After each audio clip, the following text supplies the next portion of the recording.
जय गणेशाय नमः। जय माँ सरस्वती, जय माँ दुर्गे, जय माँ बंगलामुखी। आज से हम लोग सीक्वेंस एंड सीरीज का दूसरा चैप्टर जीपी स्टार्ट करेंगे, जियोमेट्रिक प्रोग्रेशन। ठीक है, इससे पहले सीक्वेंस एंड सीरीज में हम लोग एपी अरिथमेटिक प्रोग्रेशन किए थे। अब हमको करना है जियोमेट्रिक प्रोग्रेशन। यह 11th का है और आईसीएसई क्लास 10 का है। ठीक है, कोरोना के कारण सिलेबस हटाया भी है, लेकिन उससे मतलब नहीं है। आईसीएसई क्लास 10 वाला को ही करना है। और वैसे भी बाद में कंपटीशन में तो सिलेबस कम नहीं किया है और न करेगा कभी। क्या हम लोग जीपी स्टार्ट करेंगे। जय गणेशाय नमः। जय माँ सरस्वती, जय माँ दुर्गे, जय माँ बंगलामुखी। जीबी 490 होगा बहुत दिन के बाद। ठीक है, जीबी 490 है। सीक्वेंस एंड सीरीज में जीपी का पहला पार्ट जीपी 1। ठीक, दिखाई दे रहा है कि नहीं?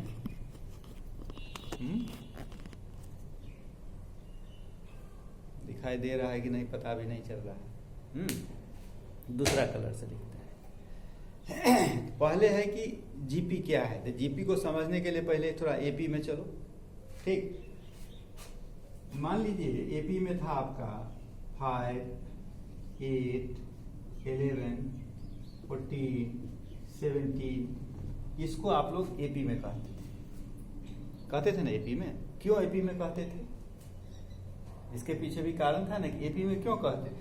क्योंकि 8 minus 5 is equal to 11 minus 8 is equal to 14 minus 11 is equal to 17 minus 14 is equal to क्या आ रहा था? 3। नहीं, यानी हर केस में डिफरेंस सेम आ रहा था। यानी डिफरेंस क्या है? कॉमन। यानी क्या? Common difference. इसी को हम लोग बोलते हैं क्या? Common difference. इसको डी से इंडिकेट करते हैं। ठीक है, ये नहीं था मेरा एपी। अब आ जाइए। एपी तो हमको नहीं पढ़ना है, हमको तो पढ़ना है जीपी। कहाँ गया कपड़ा जी?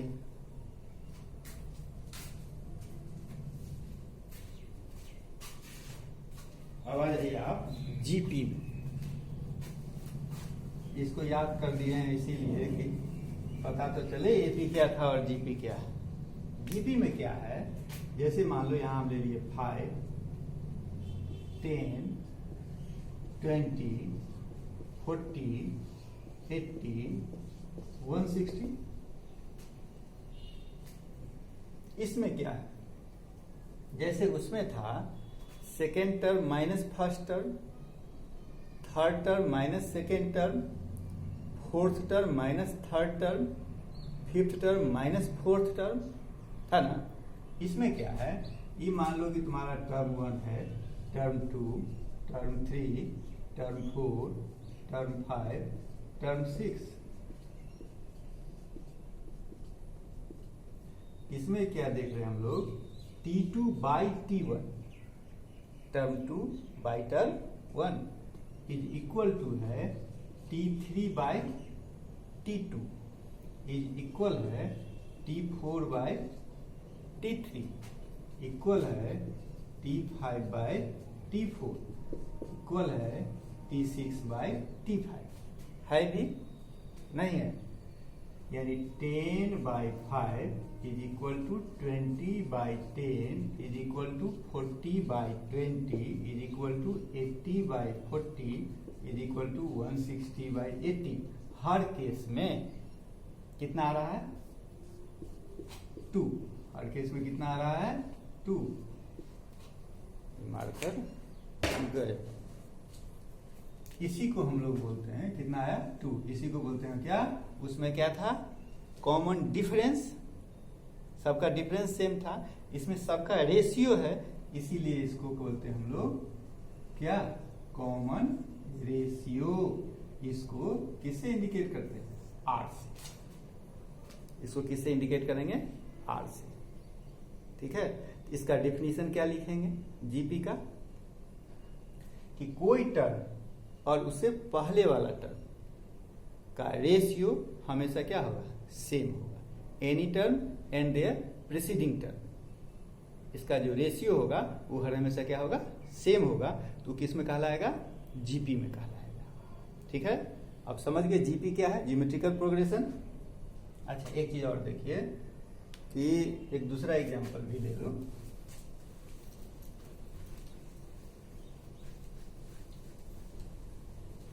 जैसे हम एक एग्जांपल लेते हैं यहाँ पर 10, ठीक है।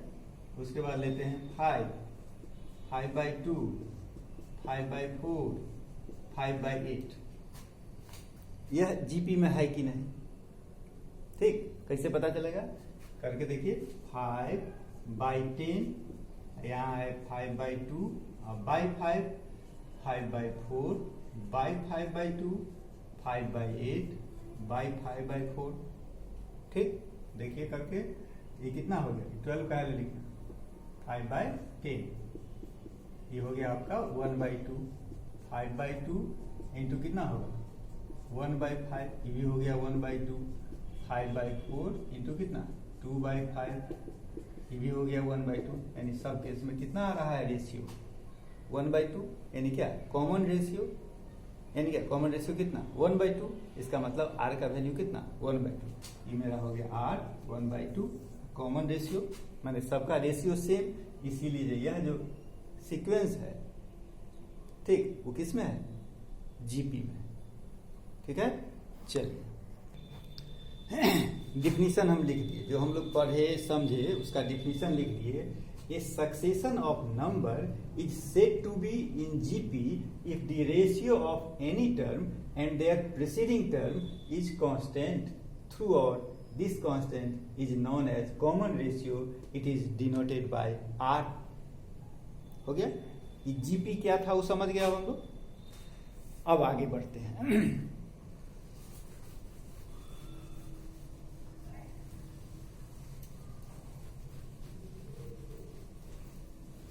जैसे एक सीरीज ले लो, कोई सीक्वेंस ले लेते हैं, मान लो 7, 14, 28, 56, 112, ठीक है।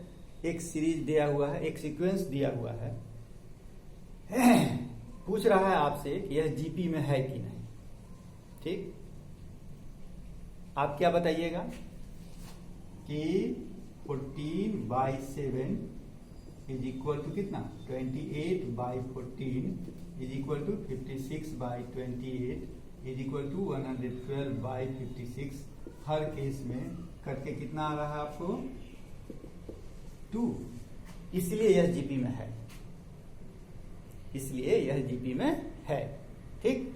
इसमें ये जो 7 हुआ, टर्म 1 जो हुआ, इसको हम लोग क्या कहेंगे ए, जैसे एपी में बोलते थे फर्स्ट टर्म ए, ठीक।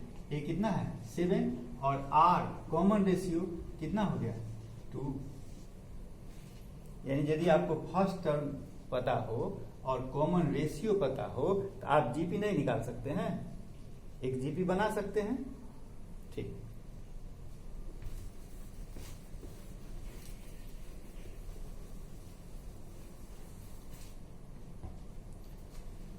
अब हम आपको कह रहे हैं कि ए है मेरा 6 और कॉमन रेशियो है 3।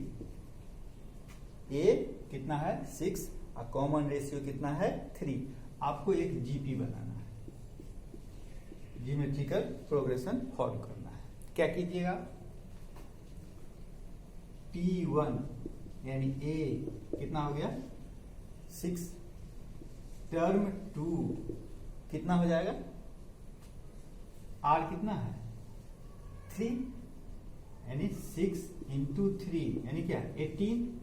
6 इंटू 3 कैसे पता चला आपको, ए इंटू आर, नहीं पता चला।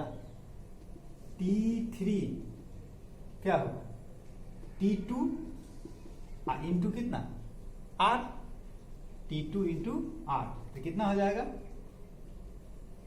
T2 कितना है 18, 18 की जगह कितना 54, यानी आप क्या लिखे ए आर T2 इंटू क्या R, यानी कितना हो गया ए आर स्क्वायर।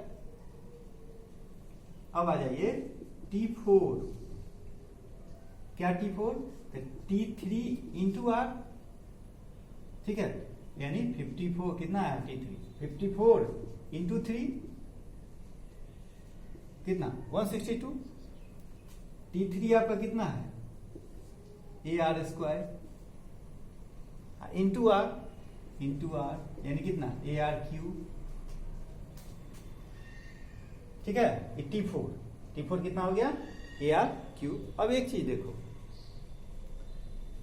T1 क्या है मेरा ए, ठीक, T2 क्या है ए आर, ठीक, T3 ए आर स्क्वायर है ना, T3 कितना निकाले a r square, T4 a r cube है,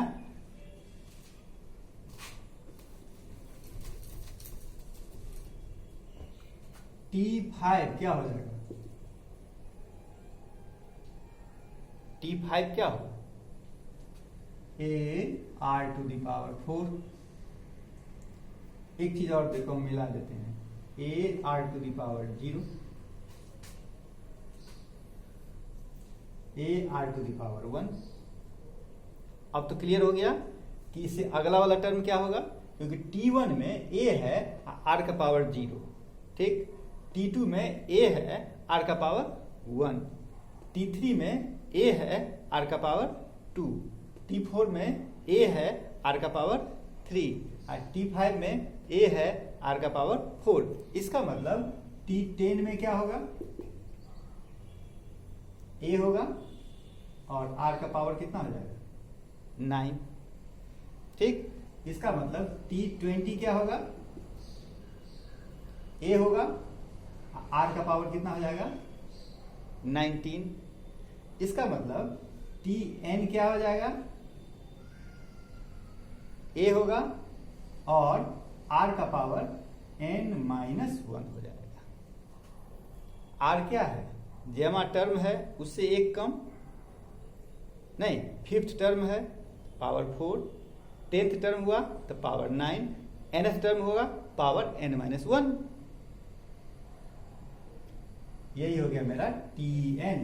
जैसे एपी में निकालते थे Tn is equal to a plus n-1 into d, उसी प्रकार से जीपी में Tn is equal to a r to the power n-1।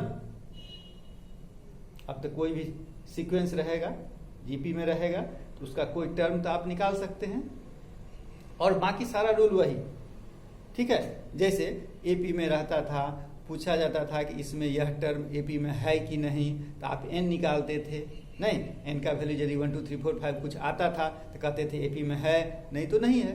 उसी प्रकार से इसमें भी n का वैल्यू मान लो 1/2 आ जाए, 0.3 आ जाए, 0.4 आ जाए, तो इसका मतलब वो जीपी में नहीं है। और यदि n का वैल्यू 1 2 3 उसमें कोई ना कोई नेचुरल नंबर आ रहा है, इसका मतलब वह जीपी में है, और सारा रोल वैसे ही चलेगा।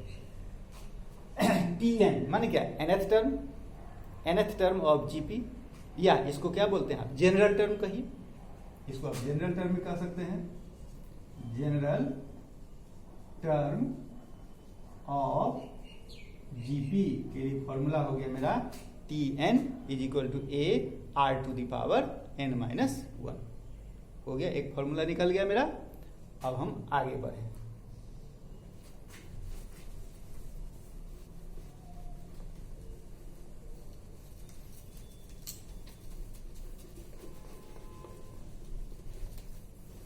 सबसे पहला क्वेश्चन तो वही कि यह जीपी में है कि नहीं, वो तो पहले बता चुके हैं कि कोई भी सीक्वेंस जो है वह जीपी में है कि नहीं।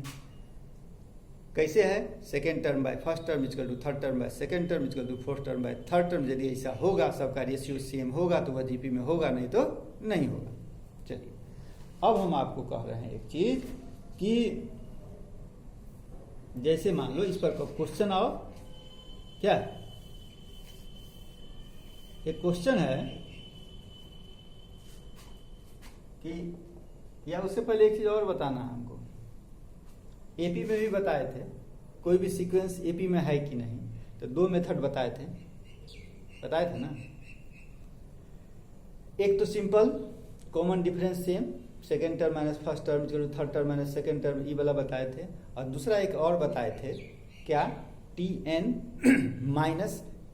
माइनस वन यदि कांस्टेंट आ जाता था तो वह एपी में होता था। उसी प्रकार से जीपी में भी है, तो यहां माइनस तो नहीं होगा, नहीं ना होगा, यहां माइनस नहीं होगा, यहां पर क्या हो जाएगा, रेशियो। इसमें क्या होगा, t n plus one by t n plus one by t n. इसको यदि आप तोड़ते हैं और रिजल्ट कोई ना कोई कांस्टेंट टर्म आता है, इसका मतलब वह किस में है, जीपी में है। अच्छा, फिर इसको आगे बताएंगे। ठीक, पहले देखो क्वेश्चन हम लिख दिए हैं, find ninth term and general term of the progression 1/4 minus 1/2 1 और क्या -2। ये तो पता है कि यह जीपी में है, ये तो क्लियर है कि यह जीपी में है, इसमें तो दिक्कत नहीं है किसी को।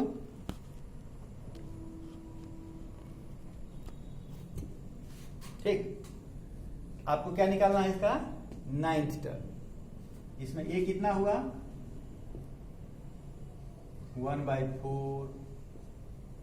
ठीक, आर कितना हुआ, आर इज इक्वल टू क्या, T2/T1, T2/T1 यानी क्या, -1/2 बाई कितना, 1/4 यानी कितना, -1/2 इंटू 4/1 यानी कितना, -2। आर कितना आ गया आपका, -2। अब आपको क्या निकालना है, इसका नाइन्थ टर्म, T9। अब बोलो T9 कितना होगा, AR⁸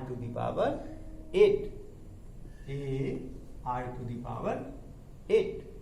चलो, ए कितना है आपके पास, 1/4, आर कितना है, -2⁸ यानी 1/4। अच्छा, यहां माइनस है, पावर क्या है, इवन नंबर है, इसका मतलब प्लस हो गया। और 2 कितना होगा, 2⁸ 2 2 जा 4, 4 2 जा 8, 2 जा 16, 2 जा 32, 2 जा 64, 2 जा 128 और 2 जा कितना, 8 है ना, 64 कितना हो जाएगा,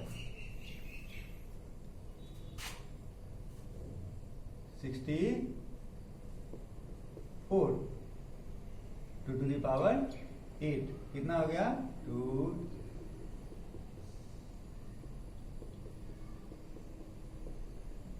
1 2 3 4 5 6 7 8 256। 4 से किया कितना बार, 56 बार, नहीं 56 कैसे हुआ, 64 ना, 64 बार हो गया। ये आपका हो गया नाइन्थ टर्म। अब आप आ जाइए, एक चीज और कह रहा है क्वेश्चन आपको, जनरल टर्म। ठीक, तो जनरल टर्म क्या था आपके पास, formula Tn is equal to AR⁸n-1 यानी Tn is equal to a कितना है, 1/4 -2⁸n-1। ये आपका हो गया जनरल टर्म। ठीक है, कितना हो गया, 1/4 -2⁸n-1। ठीक है, चलिए अब आप एक काम कीजिए, इसको भी और तोड़ा जा सकता है लेकिन धीरे धीरे तोड़िएगा। अब हम आपको कितना टाइम हुआ है, क्वेश्चन आज डाल देते हैं 2-4 को, जिसको आप बना के देखिएगा तब पता चलेगा। ठीक, 5 क्वेश्चन मात्र दिए हैं आपको बनाने के लिए। ठीक है, देखिए क्या है। फाइंड, जो बताया सिर्फ एक ही क्वेश्चन बताया है ना, एक ही टॉपिक में बताया है, आज स्टार्टिंग था। The 9th term of the GP, ये जीपी का क्या मतलब निकालना है, 9th टर्म। दूसरा, the 10th and nth term, वो जो जनरल टर्म बोले थे, जनरल टर्म ही ना nth टर्म हुआ, तो 10th टर्म भी निकालना है और nth टर्म निकालना है, जिसका दिया हुआ है कितना, 12, 4, 4/3, 4/9। थर्ड है the 17th and 9th term of the GP, इसमें दिए हैं 2, 2√2, 4, 8√2। ठीक, क्वेश्चन नंबर 4 है the 10th term and general term of -3/4, 1/2, -1/3 और क्या है 2/9। और क्वेश्चन नंबर 5 है the 8th and general term of 0.3, 0.06, 0.012। बस आज स्टार्ट था, इसीलिए थोड़ा सा क्या धीरे धीरे हम लोग सीढ़ी चढ़ना शुरू करेंगे। ठीक, जय मां बंगलामुखी।